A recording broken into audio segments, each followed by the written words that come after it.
भारत माता की। कोई भी हाथ नीचे नहीं होना चाहिए मेरे बहनों भाइयों। बोलिए भारत माता की। Very good. Bharatiya Janata party Pilibhit के जिलाध्यक्ष श्री संजीव प्रताप सिंह, जिला प्रभारी श्री डीपी भारती और आपके लोकप्रिय विधायक श्री संजय सिंह गंगवार, विधानसभा प्रत्याशी बरखेड़ा श्री प्रवक्तानंद जी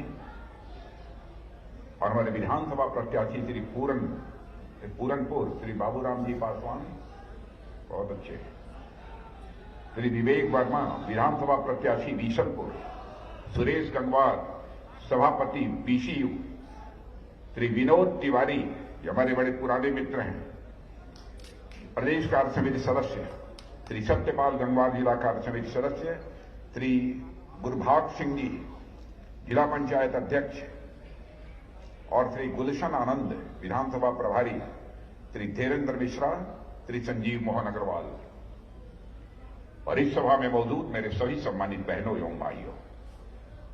बहनों भाइयों, आप लोगों ने बहुत ही गर्मजोशी के साथ मेरा स्वागत किया है। देर से आप लोग खड़े हैं। भारत की परंपरा है और शिष्टाचार का तकाजा भी है। स्वागत, अभिनंदन अथवा सलाम दुआ कभी एक तरफा नहीं होना चाहिए। इसलिए मैं भी अपनी तरफ से शीश झुकाकर आप सभी पीलीभीत के बहनों भाइयों का हार्दिक अभिनंदन करता हूं। आप सभी का मैं स्वागत करता हूं।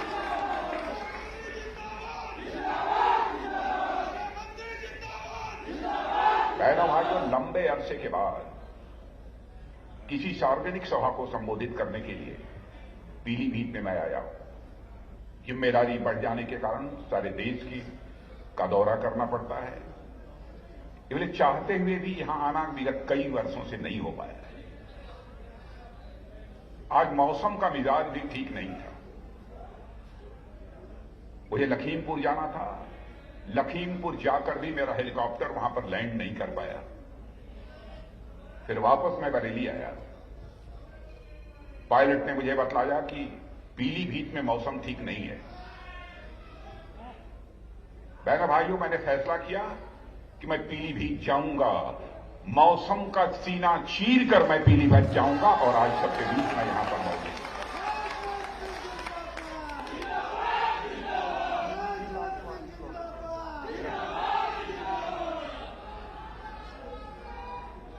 वैसे मैंने सभी प्रत्याशियों को बोलते हुए नहीं सुना, लेकिन मैं जानता हूं, जैसा मुझे बताया गया है कि हमारे सभी प्रत्याशी, चाहे संजय सिंह गंगवार हों, चाहे प्रवक्तानंद जी हों, चाहे बाबूराम जी हों, चाहे हमारे विवेक वर्मा हों, सभी प्रत्याशी हमारे चुनिंदा हैं। संजय सिंह गंगवार को बोलते हुए पहली बार मैंने सुना।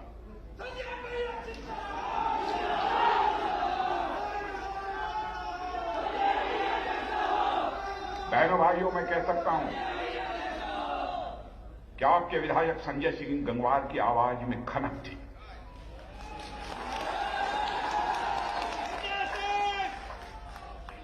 और सही तरीके से उत्तर प्रदेश की विधानसभा में आपका सटीक प्रतिनिधित्व करने की क्षमता यदि किसी के अंदर है तो संजय सिंह गंगवार के अंदर है, जो आपका विधायक है।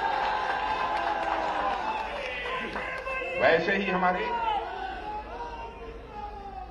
स्वामी प्रवक्तानंद जी, बाबूराम जी पासवान और हमारे विवेक वर्मा, इनके बारे में भी मैंने लोगों से जानकारी हासिल की है।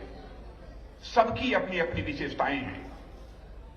बहुत विस्तार में जाकर यहां पर चर्चा करने की कोई जरूरत नहीं है, लेकिन यकीन रखना, पार्टी का नेता होने के कारण आपको विश्वास दिलाकर जाना चाहता हूं, जिस दिन भारतीय जनता पार्टी के किसी विधायक के दामन के ऊपर भ्रष्टाचार की दाग नहीं, भ्रष्टाचार का छींटा लग जाएगा, उस दिन भारतीय जनता पार्टी उस विधायक को निकालकर पार्टी से बाहर कर देगी।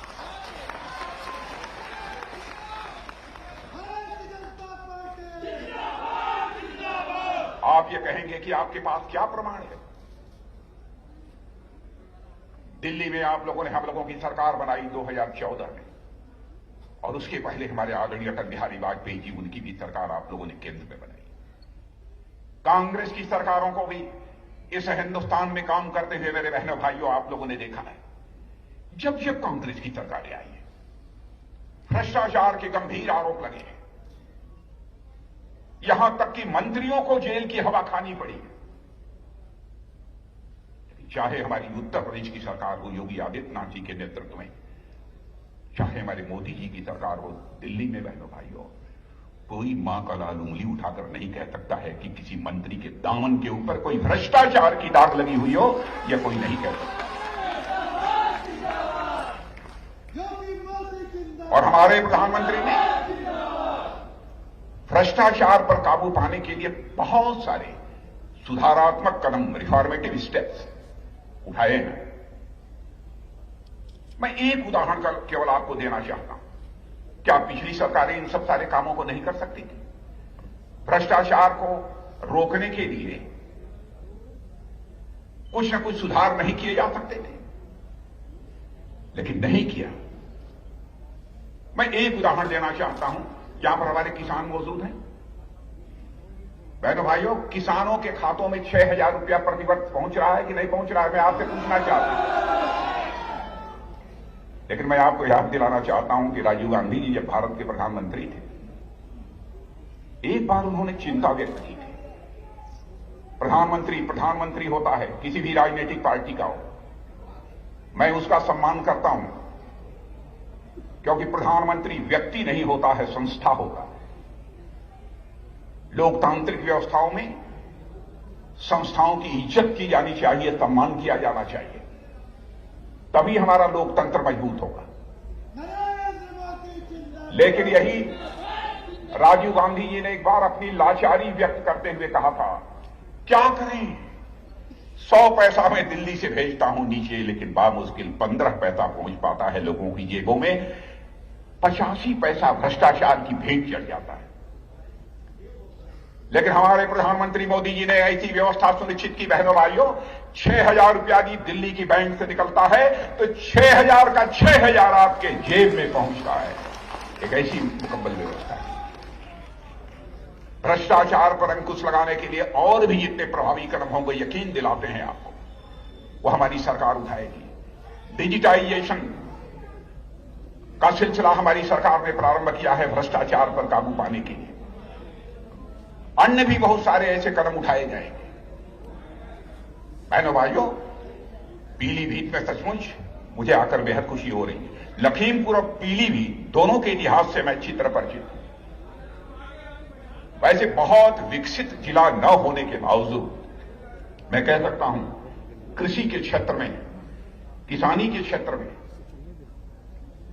काफी यहां लोगों ने काम किया है।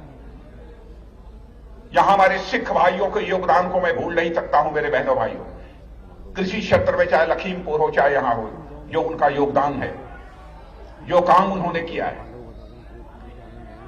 और मैं यह भी बतलाना चाहता हूं बहनों भाइयों, इस सच्चाई को भी याद रखना, बहुत सारी ऐसी ताकतें हैं कि हम लोगों के भाईचारे के रिश्ते को तोड़ने की कोशिश करती हैं, लेकिन इस हकीकत को मत भूलना, क्योंकि मैं भारत के इतिहास से अच्छी तरह परिचित हूं। भारत की संस्कृति की रक्षा करने में अपना सिर कटाने का काम यदि किसी ने किया है तो हमारे सिख भाइयों ने किया है। बहनों भाइयों, इसको कभी भूलना मत। मैं महाराजा रणजीत सिंह की याद दिलाना चाहता हूं।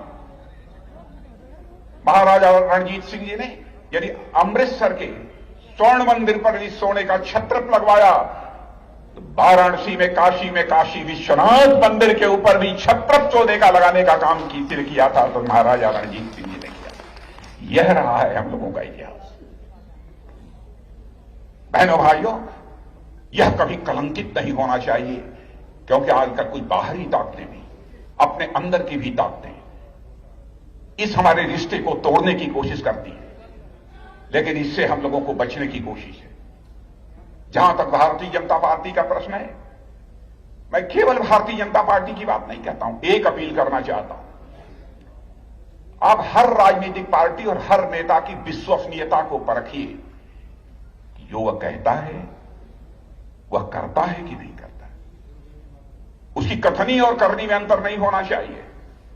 आजाद भारत के इतिहास के पन्नों को पलट कर भी आप देखें, नेताओं ने कहा बहुत कुछ, लेकिन थोड़ा बहुत भी उसका पूरा कर दिया होता तो बहनों भाइयों आज हमारा भारत दुनिया का सबसे ताकतवर देश बन गया होता।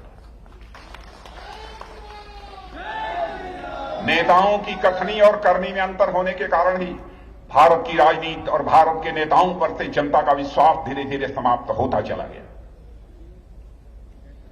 लेकिन मैं दावे के साथ सीना ठोक कर कह सकता हूं, भारत की राजनीति में जो यह विश्वास का संकट पैदा हुआ है, इस विश्वास के संकट को चुनौती के रूप में भारत में भी किसी राजनीतिक पार्टी ने स्वीकार किया है तो वह भारतीय जनता पार्टी ने स्वीकार किया। आप ये कहेंगे कि भारतीय जनता पार्टी की कथनी और करनी में अंतर नहीं है, क्या प्रमाण है आपके पास? व्यक्ति के द्वारा गलती हो सकती है, लेकिन हमारी भारतीय जनता पार्टी के द्वारा गलती नहीं होगी। बहनों भाइयों, आपको मैं भरोसा दिलाता हूं। मैं आपको याद दिलाना चाहता हूं, 1951 में जब भारतीय जनसंघ बनी थी, डॉक्टर श्यामा प्रसाद मुखर्जी हमारे राष्ट्रीय अध्यक्ष थे। उस समय उन्होंने कहा था, जम्मू कश्मीर के लिए उन्होंने अपना बलिदान दिया था। उन्होंने कहा था, जिस दिन संसद में हमको बहुमत मिल जाएगा, जम्मू कश्मीर में धारा 370 के तहत जो उस राज्य को विशेषाधिकार प्राप्त है, हम उसको समाप्त करेंगे और जम्मू कश्मीर का भी वही दर्जा होगा जो हिंदुस्तान के अन्य राज्यों का दर्जा होगा। बराबर जब जब भी चुनाव आते रहे, हम लोग अपने घोषणा पत्र में इसकी चर्चा करते थे तो हमारे विरोधी भाई कहते थे, ये भाजपा वाले जनसंघी लोग जब जब चुनाव आता है तो धारा 370 की चर्चा करते हैं। लेकिन बहनों भाइयों, देखा जिस दिन भारत की संसद में हमें स्पष्ट बहुमत मिल गया, जम्मू कश्मीर की धारा 370 को चुटकी बजाकर हमने समाप्त कर दिया और जम्मू कश्मीर का वही दर्जा है जो हिंदुस्तान के अन्य राज्यों का दर्जा।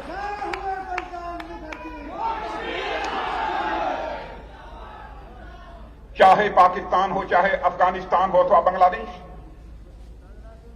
भारत के विभाजन के बाद भी जो लोग पाकिस्तान में गए या अन्य स्थानों पर भटक चले गए, हम लोगों ने कहा पाकिस्तान में भी उनका धार्मिक उत्पीड़न हो रहा था, तो हम लोगों ने कहा कि बहुत सारे अल्पसंख्यक भारत में आते हैं, चाहे वो हिंदू हों, सिख हों, ईसाई हों, पारसी हों, जो भारत के मूल निवासी थे, यहूदी हों, यदि भारत के मूल निवासी हैं, यदि पाकिस्तान में उनका धार्मिक उत्पीड़न होता है, अपनी बहु बेटियों की इज्जत बचाने के लिए यदि वो भारत की धरती पर आते हैं, भारत में उनको नागरिकता दी जानी चाहिए, भारत का उन्हें सम्मान तरीके से नागरिक बनाया जाना चाहिए।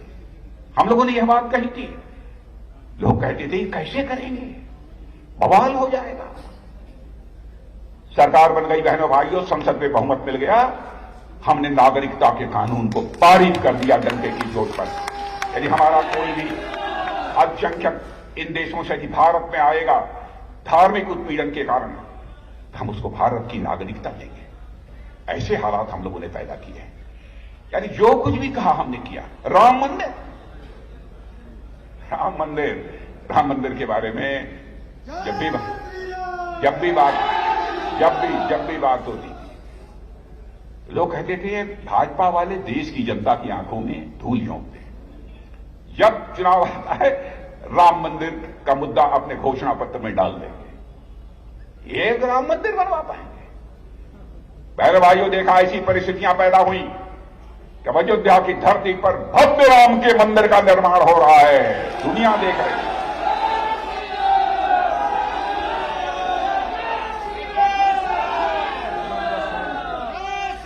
सोमनाथ मंदिर को भी गुजरात में आताताइयों ने तोड़ दिया था, गोरी ने तोड़ दिया था।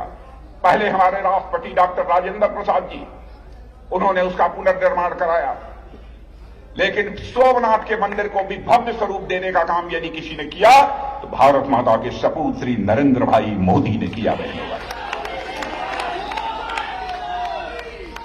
उत्तराखंड में चले जाइए, चारों धामों को, केदारनाथ, बद्रीधाम, गंगोत्री और यमुनोत्री, चारों धामों को ऑल वेदर रोड से जोड़ने का काम पहली बार आजाद भारत के इतिहास में यदि किसी ने किया है तो हमारी सरकार ने किया है, हमारी प्रधानमंत्री ने किया है। सब तो सब, काशी का विश्वनाथ मंदिर, बाबा विश्वनाथ का मंदिर भी आताताइयों ने किस तरीके से ध्वस्त किया था। अहिल्याबाई बाई ने उसका निर्माण कुछ कराया भी था। लेकिन आज जाकर कोई देखे, हमारे प्रधानमंत्री ने काशी विश्वनाथ मंदिर का ऐसा भव्य स्वरूप खड़ा कर दिया है बहनों भाइयों, कि वह भव्य स्वरूप बनाकर काशी विश्वनाथ इस कॉरिडोर को राष्ट्र को समर्पित करने का काम हमारे प्रधानमंत्री ने किया है।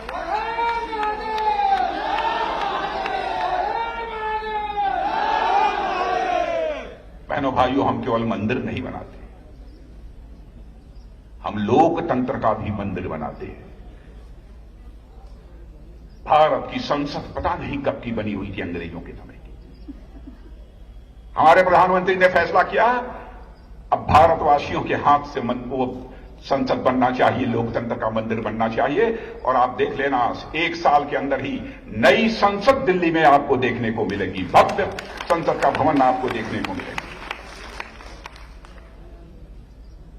आप ये कहेंगे कि मंदिर बनाने से क्या होता है? मंदिर का प्रश्न नहीं है बहनों भाइयों, हम विकास करते हैं, लेकिन विकास के साथ साथ अपनी विरासत को भी संभाल कर रखते हैं। जो समाज अपनी विरासत से कट जाता है, सरदार जी, जो समाज अपनी विरासत से कट जाता है उसकी हालत कटी पतंग की तरह हो जाती है, उसका कहीं कोई ठौर नहीं होता है। भारत को हम कटी पतंग की तरह नहीं रहने देंगे। भारत की संस्कृति अद्भुत संस्कृति है। भारत की धरती पर रहने वाले हमारे ऋषियों और मनीषियों ने, मेरे बहनों भाई, कितना बड़ा दिल था, कितना बड़ा दिल था कि उन्होंने वसुधैव कुटुंबकम का संदेश दिया। भारत की सीमा में रहने वाले लोग ही नहीं, बल्कि पूरे विश्व की धरा पर रहने वाले लोग एक परिवार के सदस्य हैं। यह संदेश दुनिया में पहली बार यदि किसी देश की धरती से गया है बहनों भाइयों, तो हमारे और आपके देश भारत की धरती से सारी दुनिया को गया है।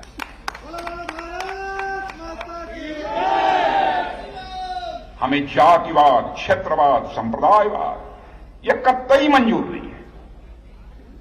हमारा रास्ता है विकासवाद का। भारत का हम विकास करना चाहते हैं। भारत को हम दुनिया का अग्रणी राष्ट्र बनाकर खड़ा करना चाहते हैं। और देख लेना, वह दिन दूर नहीं है, वह 1.5 दशक आएगा जिस भारत के बारे में दुनिया में यह धारणा थी कि भारत तो गरीबों का देश है, गरीबी है, कंगाली है। पहले बहने भाइयों, देख लेना हमारे देश की अर्थव्यवस्था कितनी तेजी के साथ बढ़ रही है, उसका आकार कितना बड़ा होता जा रहा है। आज $3 ट्रिलियन से अधिक की हमारी अर्थव्यवस्था का आकार हो गया है, उससे अधिक हो गया है। और ज्यादा समय नहीं लेगा, मुझे लगता है शायद बामुश्किल 8 से लेकर 10 वर्षों के अंदर ही हमारी अर्थव्यवस्था का आकार इतना बड़ा हो जाएगा कि दुनिया की टॉप 3 कंट्रीज में आकर हमारा भारत खड़ा हो जाएगा। बहनों, गरीब देश नहीं है।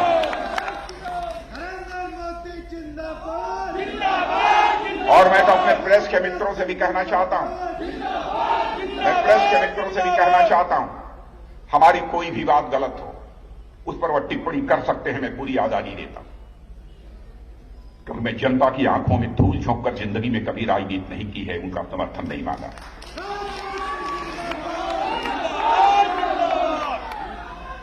बहनों भाइयों, हम लोगों ने राजनीति की है तो जनता की आंखों में आंख डालकर राजनीति की है।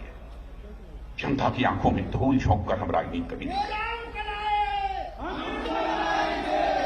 और भारतवर्ष को दुनिया की एक बड़ी अर्थव्यवस्था के रूप में स्थापित करना चाहते हैं। आवश्यक है कि हिंदुस्तान का सबसे बड़ा राज्य उत्तर प्रदेश का अर्थव्यवस्था का आकार भी बड़ा होना चाहिए।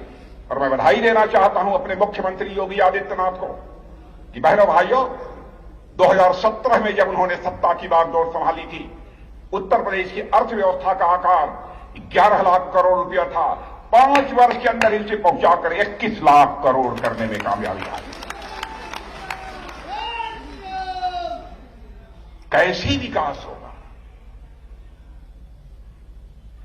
लोग कहते हैं एमएसपी पर किसानों से खरीदा जाना चाहिए धान गेहूं। मैं भी कहता हूं, मैं भी किसान का बेटा हूं, खरीदा जाना चाहिए। इस बार का बजट कल ही पेश हुआ है, उठाकर देख लीजिए।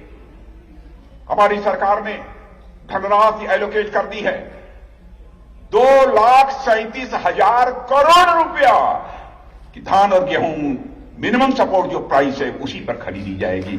कल उसकी व्यवस्था हमारी सरकार ने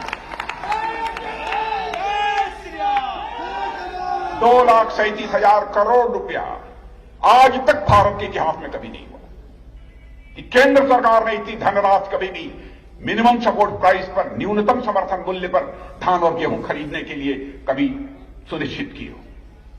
आज तक नहीं किया है।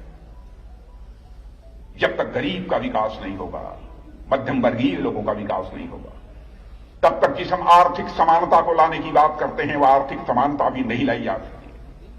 देखिए हमारे प्रधानमंत्री की सूझबूझ, क्या करिश्माई काम किया। मुझे याद है 2014 में मोदी जी ने शपथ लेने के बाद प्रधानमंत्री पद की, हम और वो दोनों लोग साथ निकले शपथ लेने के बाद, और जब मंच से हम लोग उतरे तो हमारे प्रेस के मित्रों ने घेर लिया, साहब कुछ तो बोलिए, कुछ बोलिए। तो मोदी जी ने कहा कि मैं बोलूंगा सबके सामने मैं बोलूंगा। मैंने कहा जब कह रहे हैं एक सेंटेंस बोल दीजिए। एक स्पॉन्टेनियस, स्वतः स्फूर्त आवाज हमारे प्रधानमंत्री के दिल से निकलती है कि हमारी जो सरकार है वह भारत के गरीबों को समर्पित है।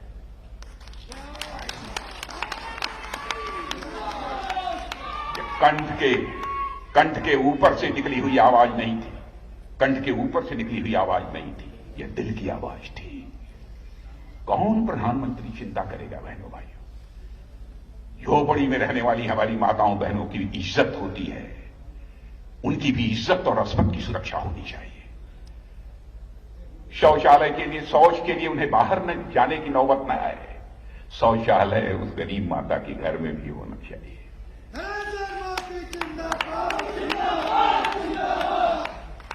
कुछ लोग पक्के मकानों में रहें, कुछ लोग कच्चे मकानों में रहें। इंफीरियरिटी कॉम्प्लेक्स, हीन भावना, यह नहीं पैदा होनी चाहिए। यदि किसी व्यक्ति के अंदर हीन भावना पैदा होती है बहनों भाइयों, तो वह टूट जाता है। किसी का दिल टूटे, यह हमारी सरकार को मंजूर नहीं है। दोनों ने कहा कि हम ऐसे हालात इस देश में पैदा करेंगे, एक भी परिवार शेष नहीं बचेगा जिसके पास अपना पक्का मकान न हो। और मैं दावे के साथ कह सकता हूं, हजारों की संख्या में मकान यहां पर प्रधानमंत्री आवास योजना के अंतर्गत लोगों को मिल चुके होंगे। ना मिले हो तो ताली मत बजाइएगा, मिला हो तो ताली बजाइएगा। क्या कभी आपने सोचा है हमारी माताओं को, बहनों को, स्कूल जाने वाले बच्चों को पहले घर में पानी भरना पड़ता है कुएं में जाकर, और हमारी माताएं बहनें एक तरफ मासूम बच्चे को गोद में दबाती हैं और दूसरा घड़ा लेकर पानी भरा हुआ घर में आती है। क्या किसी का दिल फटा नहीं? हमारे प्रधानमंत्री ने कहा हम ऐसे हालात पैदा करेंगे, हर घर में नल होगा और उस नल में जल होगा। और मैं दावे के साथ कहता हूं कि यह पीलीभीत में कुछ घरों में पहुंच गया होगा, वो सब में पहुंच गया इतनी जल्दी। और जो छूट गया होगा, मैं अपने सभी विधायकों से कहूंगा, अपने जिलाध्यक्ष से भी कहूंगा, संजीव प्रताप से भी, कि आपकी भी जिलाध्यक्ष हो, आपकी जिम्मेदारी बनती है। आप लोग देखो जो घर छूट गया है वहां पर नल ले जाओ, और नल ही मत ले जाओ, नल में जल ले जाओ। विधवाओं को पेंशन, मैं तो सचमुच आपको उदाहरण दूंगा तो आपको आश्चर्य लगेगा कि काम कैसे होता है। पीलीभीत का मैं उदाहरण देना चाहता हूं। 1 अप्रैल 2017 को 7,996 लोगों को वृद्धावस्था पेंशन मिलती थी, अब बढ़कर 16,105 हो गई है। मैं ये पीलीभीत की बात कर रहा हूं, पीलीभीत की। देखिए इतने दिनों में ही बढ़कर 16,105 वर्षों में 7,000 से बढ़कर 16,000। दिव्यांग जनों को पेंशन जो 6,000 लोगों को मिलती थी अब बढ़कर लगभग 8,000 हो गई है। विधवा पेंशन जो 3,000 साढ़े 3,000 को मिलती थी अब 8,500 9,000 माताओं बहनों को विधवा पेंशन मिल रही। मैंने एक उदाहरण मैंने दिया। एक योजना आयुष्मान भारत की है। बहनों भाइयों, विश्व में दुनिया का चाहे कोई कितना भी धनवान और ताकतवर देश क्यों न हो, ऐसी अद्भुत योजना किसी ने लागू नहीं की है जैसी हमारी प्रधानमंत्री ने लागू की। अद्भुत योजना आयुष्मान भारत की। 10.5 करोड़ लोग, उनके लिए आयुष्मान भारत की यह योजना सुनिश्चित की गई है। अब आगे भी सिलसिला चल रहा है कि इसको और आगे कैसे बढ़ाया जाए, अन्य परिवारों के लिए भी कैसे बढ़ाया जाए। लोग बीमार हो जाते थे, घर में बैठे बैठे दम तोड़ देते थे। बेटे के अंदर भी वह कुवत नहीं थी, उसका जेब इस बात की इजाजत नहीं देता था कि अपने मां बाप का इलाज करा सके। बीमारी में वह दम तोड़ देते थे। आयुष्मान भारत योजना के अंतर्गत ऐसी मुकम्मल व्यवस्था हमारी सरकार ने की है बहनों भाइयों, यदि आपकी जेब में एक भी पैसा नहीं होगा तब भी 5 लाख रुपए तक का एक वर्ष का मुफ्त इलाज होगा। 5 लाख रुपए तक का एक वर्ष का मुफ्त इलाज होगा। और एक वर्ष यदि आप सही सलामत नहीं हुए, दूसरे वर्ष भी 5 लाख रुपए का मुफ्त इलाज होगा। यह है आयुष्मान भारत योजना। दुनिया में कहीं भी इस प्रकार की योजना नहीं। एलपीजी गैस सिलेंडर माताएं बहनें गरीबों की लकड़ी जलाकर, अंगीठी जलाकर खाना बनाती है, उनकी आंखों से आंसू नहीं निकलना चाहिए धुएं के कारण। एलपीजी गैस सिलेंडर किसने पहुंचाया है? मैं आपकी आवाज से सुनना चाहता हूं। एलपीजी गैस सिलेंडर गरीब परिवारों में किसने पहुंचाया है? एक आवाज में सुनना चाहता हूं।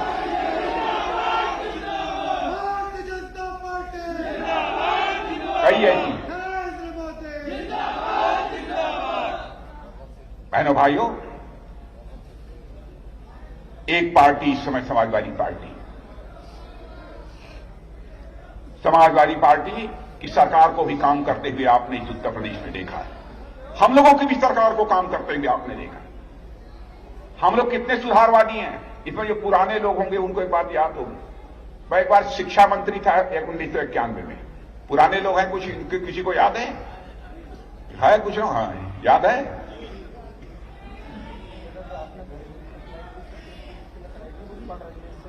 अच्छा, घरेलू गैस पाइपलाइन पड़ रही है इस जो मैंने स्वीकृत कराई तो बतला रहे हैं। तो बहनों भाइयों, हम लोग, मैंने कहा ना कि हम राजनीति केवल सरकार बनाने के लिए नहीं करते हैं, हम समाज बनाने के लिए राजनीति करते हैं, देश बनाने के लिए राजनीति करते हैं। 1991 में जब मैं शिक्षा मंत्री हुआ, कल्याण सिंह जी, हमारे आदरणीय कल्याण सिंह जी मुख्यमंत्री थे। एक प्रस्ताव मैंने तैयार किया, जो नकल करेगा उसके खिलाफ सख्त कार्रवाई करे। और 75-80% जो रिजल्ट आता था जब मैं शिक्षा मंत्री था, 14% आया। 14%। लोगों ने कहा बताइए, अभी तो सारे लड़के फेल हो गए। मैंने कहा 1 साल फेल हुए, 2 साल फेल हो गए, तीसरे साल से यही रिजल्ट 90% होगा। तीसरे साल से 90% होगा। सारे लड़के पढ़ना प्रारंभ करेंगे। लालटेन जलाकर लोगों ने पढ़ना प्रारंभ किया था मेरे बहनों भाई।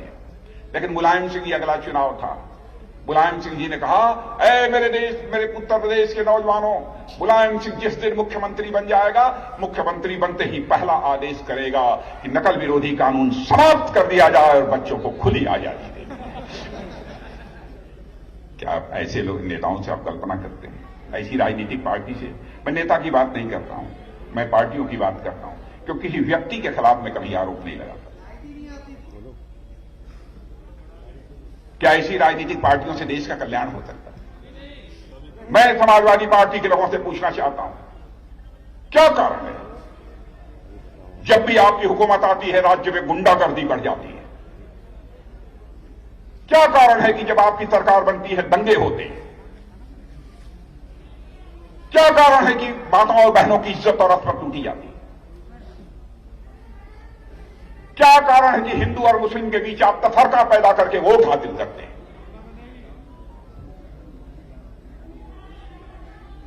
राजनीति क्या जात, पंथ और मजहब के आधार पर की जानी चाहिए? मेरे बहनों भाइयों, क्या राजनीति इंसाफ और इंसानियत के नाम पर नहीं हो सकती है? जाति पंथ और मजहब के नाम पर राजनीति होगी? देश को यह बांटना चाहते हैं। मैं समाजवादी पार्टी के नेताओं को कहना चाहता हूं, राजनीति यह दो शब्दों को मिलाकर बना हुआ है, राज और नीति। नीति यह संस्कृत के नए धातु से बना है, जिसका अर्थ होता है ले जाना, किसी ओर ले जाना, सन्मार्ग की ओर ले जाना। ऐसी राज व्यवस्था जो समाज को सन्मार्ग की ओर ले जाने का काम करे, उसे ही हम राजनीति कहते हैं। लेकिन विडंबना यह है कि राजनीति यह शब्द आज अपना अर्थ भी खो रहा है, अपना भाव भी खो चुका है। उसको पुनः स्थापित करने का काम भारत की राजनीति में भी कोई कर रहा है तो भारत माता का सपूत नरेंद्र भाई मोदी और उनकी सरकार कर रही है।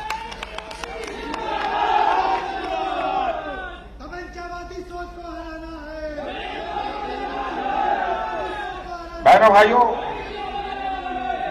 भाइयों, इलाज की दृष्टि से आप समाजवादी पार्टी के लोगों से पूछो, कितने जिलों में आपने मेडिकल कॉलेज बनवाए? 1, 2, 3, 4। हम लोग अब तक 59 जिलों में, 59 जिलों में मेडिकल कॉलेज बनवा चुके हैं। यहां है कि नहीं? बन रहा है, यहां बना है। यानी हमारी कोई बात गलत नहीं है ना? आपकी आंखों में धूल नहीं होगा, यकीन रखना। अब पूरे अपने राजनीतिक जीवन में कभी मैंने धूल नहीं होगा और झोंकूंगा। मेडिकल कॉलेज हम लोग बनवा रहे हैं। सड़कों के निर्माण का, जहां Purvanchal express, Bundelkhand express way सड़कें अब कुछ बची होंगी, सड़कें समय लगेगा थोड़ा, लेकिन यह तो मानोगे ना कि सड़कों का निर्माण सारे देश भर में तेजी के साथ हो रहा है? मानोगे कि नहीं आप?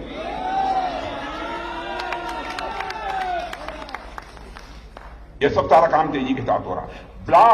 ब्लॉक हेडक्वार्टर और तहसील हेडक्वार्टर को 2 लेन सड़कों से जोड़ दिया। जोड़ा है कि नहीं जोड़ा है? समाजवादी पार्टी से पूछिए कि आपने क्या किया है।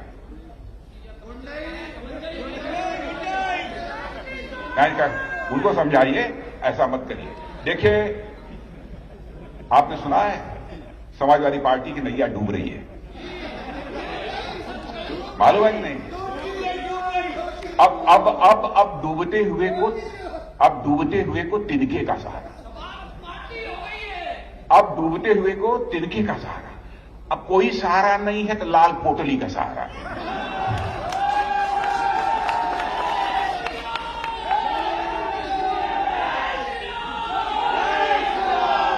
बहनों भाइयों, लाल पोटली नहीं संभाल सकती, लाल पोटली नहीं संभालेगी। और मैं कह सकता हूं समाजवादी पार्टी जा रही है बहनों भाई, गई। अब जैसे एक और मैं काम बताऊं, आपको आश्चर्य होगा। उत्तर प्रदेश को हमारी सरकार ने, योगी जी की सरकार ने ऐसा करिश्माई राज्य बना दिया। एक जेवर एयरपोर्ट बन रहा है, नाम सुना है? पहले यहां की जो एरोप्लेन्स होती थी, उनके मेंटेनेंस और सर्विसेज के लिए 80% से अधिक प्लेन्स को दुनिया के दूसरे देशों में जाना पड़ता था। अब समझिए कितना खर्च लगता था। बहनों भाइयों, दुनिया के एरोप्लेन्स की मेंटेनेंस और सर्विस यदि कहीं होगी तो उत्तर प्रदेश की धरती पर होगी, जेवर में होगी। जेवर एयरपोर्ट बनेगा, वहां पर बड़ी बड़ी इंडस्ट्रीज लगेगी, बड़ी बड़ी योजनाएं, होटल्स बनेंगे, नौजवानों को काम मिलेगा। कल जो बजट पेश हुआ है, हमारी सरकार ने कहा है 60 लाख नए रोजगार के अवसर पैदा करेंगे। क्या सड़कें बनती हैं तो रोजगार के अवसर सृजित नहीं होते हैं? छोटे, लघु और मध्यम उद्योगों को 2 लाख करोड़ से अधिक का कर्ज देने का फैसला हमारी सरकार ने किया है। क्या उससे रोजगार के अवसर पैदा नहीं होंगे? देश में आर्थिक समृद्धि बढ़ेगी और रोजगार के अवसर भी पैदा होंगे। और मैं कह सकता हूं, जब जब भारतीय जनता पार्टी की सरकार आती है, विकास योगासन करने लगता है। आप लोग योगासन करते हैं कि नहीं? भैया, आप मोबाइल वाले, आप योगासन करते हैं? करते हैं? कितने योगासन होते हैं?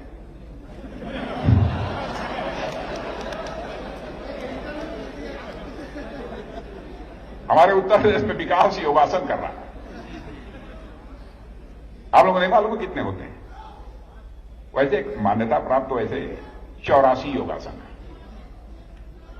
तो उत्तर प्रदेश में, हमारे देश में विकास तो 83 योगासन तो कर रहा है। एक योगासन हम लोगों ने समाजवादी पार्टी के लिए छोड़ दिया है। जानते हो क्या योगासन है? नहीं नहीं नहीं, एक योगासन शीर्षासन, ये हम लोगों ने समाजवादी पार्टी के लिए छोड़ दिया।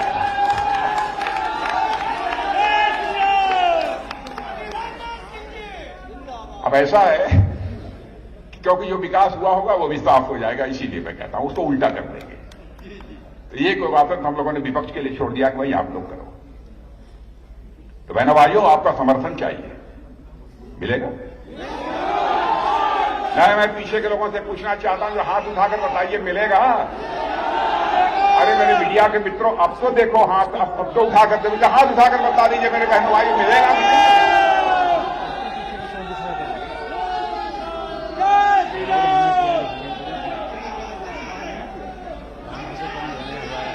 कोरोना कोरोना कोरोना कोरोना शांत कोरोना।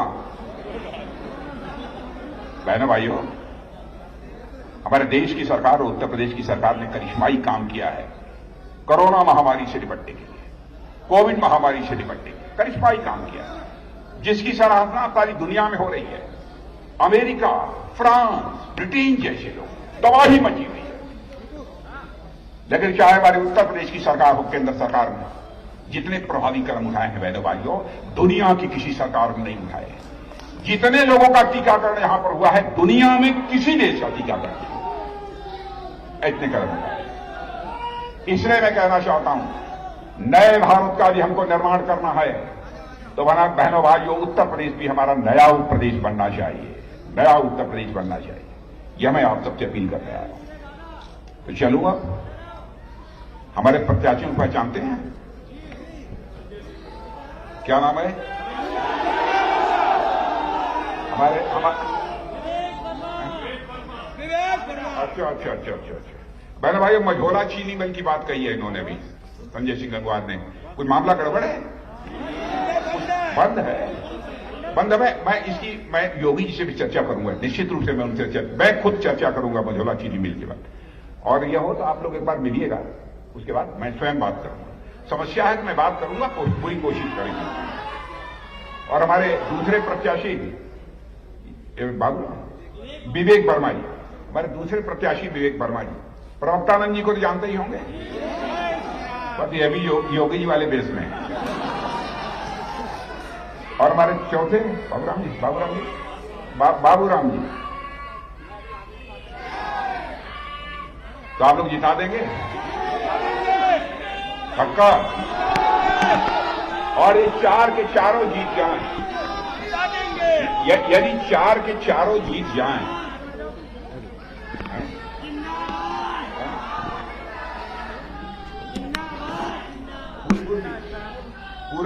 पूरन विस्तारी करूंगा, आप लोग बतलाइएगा, उस समय मैं बात करूंगा योगी से। तो अब चलें? अरे नहीं चलेंगे, अब क्या करेंगे? अच्छा, डोर टू डोर संपर्क अभियान चलेंगे आप लोग हमारे साथ? अरे ऐसा मत करिए, नहीं, कोड ऑफ कंडक्ट लागू है। नहीं, मुकदमा जो झेलना होगा हम लोग झेल लेंगे, लेकिन कोविड प्रोटोकॉल का पालन होना चाहिए। इलेक्शन कमीशन का जो आदेश है, मैंने कानून का पालन हम नहीं करेंगे तो कौन करेगा? तो थोड़ा सा हटकर बचकर, ठीक है? हाँ, इतना मैं जरूर कहूंगा, चार के चारों हमारे प्रत्याशियों को आपने पीलीभीत से जिता दिया, तो जीत गए।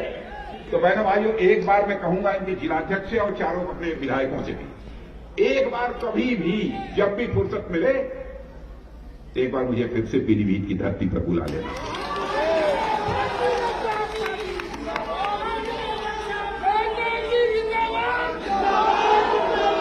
बहनों भाइयों, और मैं यदि आना चाहूंगा बहनों भाइयों, फूलों की हार पहनकर अपना स्वागत कराने के लिए नहीं आना चाहूंगा। यदि इनके जीतने के बाद आना चाहूंगा तो शीश झुकाकर पीलीभीत की जनता का अभिनंदन करने के लिए आना चाहूंगा, आभार व्यक्त करना। लेकिन आपका आशीर्वाद चाहिए। भारत ताकतवर भारत बन रहा है मेरे बहनों भाइयों। देख लिया आपने, उरी और पुलवामा की घटना हुई, पाकिस्तान के आतंकवादियों ने आकर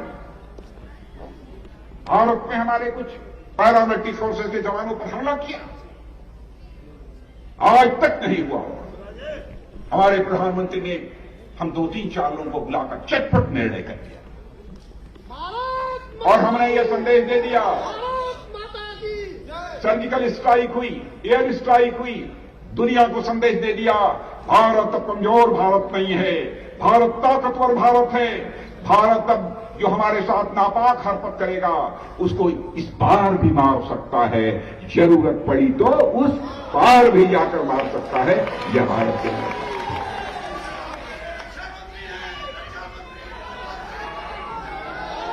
तो बहनों भाइयों, इन्हीं शब्दों के साथ आप सबको बहुत बहुत धन्यवाद। बोलिए भारत माता की।